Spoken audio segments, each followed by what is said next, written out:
ఈ మధ్య చంద్రబాబు నాయుడు గారు వాళ్ళ పార్టీ నాయకులు ఎక్కడికి వెళ్ళినా కానీ ఒకటే విధానం, వాళ్ళ లైన్ అంతా ఒకటే ఉంది. జగన్మోహన్ రెడ్డి గారి పైన అసత్యమైన ప్రచారాలు చేయటం, వ్యక్తిగతంగా టార్గెట్ చేసుకోవటం, ఇక లేనిపోని టాపిక్ డైవర్షన్లు తీసుకొని రావటం. ఇంతకు మించి ఏమైనా కొత్తగా ఏం చేశారంటే జనాలకు ఏదైనా సంక్షేమం అందించేది లేదు, జనాలకు పూర్తి స్థాయిలో అభివృద్ధి దిశగా నడిపించే ఆలోచన లేదు. జగన్ గారు చేసినవి మాత్రం మేం చేసాం సంకలు గుద్దుకోవడం మాత్రం తెలుసు. ఏం చేశారా 23 నెలల కాలంలో అంటే గొడ్డలి. అయ్యా మీరేం చేశారా చెప్పండి అంటే తల్లి చెల్లిని బయటేశారు. అయ్యా అసలు మీ పరిస్థితి ఏంటి, మీ పరిపాలన ఎలా ఉందంటే చంద్రబాబు నాయుడు గారు సూపర్, పవన్ కళ్యాణ్ గారు అద్భుతం, మేము 15 ఏళ్ళు ఉంటాం, మేము చించి ఆరేస్తాం, మేము కట్టలు కట్టేస్తాం, ఇది తప్పితే ఇంకేమైనా చెప్పారా? ఎంతసేపు పరడబ్బా స్వరడబ్బా అన్నట్టు మీ డబ్బా మీరు కొట్టుకోవటమే,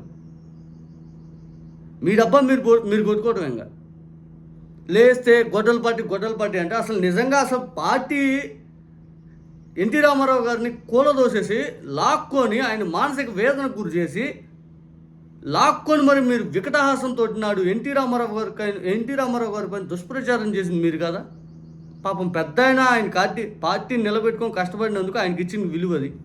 వయసులో పెద్ద ఆయన, సొంత మామ, మీరు చెప్పాలి నీతులు, మీరే చెప్పాల్సిన నీతులు. మోడీ గారు డిమానిటైజేషన్ తీసుకొస్తే నేనే చెప్పాను, నా వల్లే చేశారు, నోట్ల రద్దు జరగాలి, నా ఆలోచన మోడీ గారు చేశారు. అసలు ఆయన డిమానిటైజేషన్ అనౌన్స్ చేసిన మరుక్షణమే చంద్రబాబు నాయుడు గారు వీరుడు సూర్యుడు, చంద్రబాబు నాయుడు గారి వాల్యూ అది, మాట అది, ఐదని. అదే డిమానిటైజేషన్ మోడీ గారికి వ్యతిరేకంగా ఉండే డిమానిటైజేషన్ తప్పు చేశాడు. ఎందుకు చేశాడు, అసలు ఎవరి కోసం చేశాడు, ఐదని చెప్పి మళ్ళీ మోడీ గారిని తిట్టడం. అంతెందుకు రీసెంట్గా మహిళా బిల్లు సంబంధించి మళ్ళీ దాన్ని ఎట్లా మనం ఎట్లా చోరీ చేయాలని ఆలోచనతో వెంటనే మన వాళ్ళందరిని ఢిల్లీ పంపిస్తాం. ఆ చంద్రబాబు నాయుడు గారు వీరుడు, చంద్రబాబు నాయుడు గారు సూర్యుడు, చంద్రబాబు నాయుడు గారు చేశారు, అసలు ఈ ఆలోచన చంద్రబాబు నాయుడు గారు ఆంధ్రప్రదేశ్లో ఇంప్లిమెంట్ చేయబోతున్నారు, అసలు అది ఇదని మళ్ళీ డబ్బా లేపులు. అసలు ఆదాని డేటా సెంటర్ని గూగుల్గా మార్చాలనే ఆలోచన మీకు ఎలా వచ్చింది? ఆదాని వాళ్ళు కోట్ల రూపాయలు పెట్టుబడి పెడుతూ జగన్ గారి హయాంలోనే శంకుస్థాపన చేసి అప్పుడే మొత్తం ఏదైతే ఎంఓయూ మొత్తం చేసుకుని మొత్తం ల్యాండ్ మొత్తం పెట్టుబడి పెట్టుకుని ముందుకెళ్తున్న తరుణంలో అసలు ఆదానియే గూగుల్తో టైప్ అయితే మేమే టైప్ చేసాం, మేము తీసుకొచ్చామని డబ్బా కొట్టుకోవటం ఎవరిది క్రెడిట్? కోట్లు పెట్టినటువంటి ఆదాని క్రెడిట్ లేదు, అద్దెకు వచ్చి నివసించే గూగుల్ వాడికి క్రెడిట్ ఇచ్చారు. అది నోయిడాలో మీరెందుకు మీరే పోయి తీసుకోపోండి.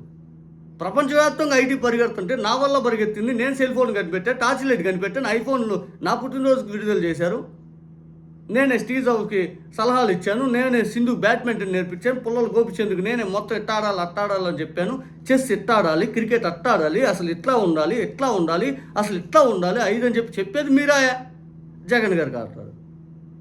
ఏనాడైనా జగన్ గారు డబ్బా కొట్టుకున్నారా? ఈరోజు నిన్న మీరు పేపర్లు ఎంత పెద్ద అక్షరాలతోటి పిల్లల బొమ్మలు వేశారు. వాస్తవానికి అది మంచి పనే, కానీ ఈ అంత పరిస్థితికి పిల్లలకు 600కి 596, 590, 550 దాటే పరిస్థితి గవర్నమెంట్ స్కూల్స్లో ఎందుకు వచ్చింది? ఒకప్పుడు గవర్నమెంట్ స్కూల్స్లో ఇంత స్ట్రైక్ రేట్ ఎందుకు లేదు?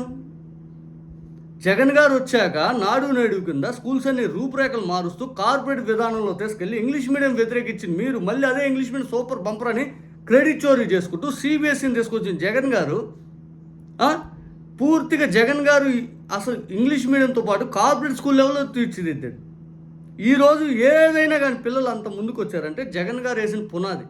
ఆ పునాది కాదు మేము అని క్రెడిట్ చోరీ. నాడు నేడు స్కూల్స్కి వెళ్ళి అక్కడ అన్నం తినడం, అక్కడ కూర్చోవడం, పిల్లలతో ముచ్చటెచ్చడం. మరి 2019 ఎందుకు చేయలా? ఇవన్నీ చెప్పాలి. పోర్ట్లు జగన్ గారు కడితే నేనే, నా ఆలోచన. అసలు ల్యాండ్ ఎక్వైజేషన్ మొదలు కావాలి మీ హయాంలో.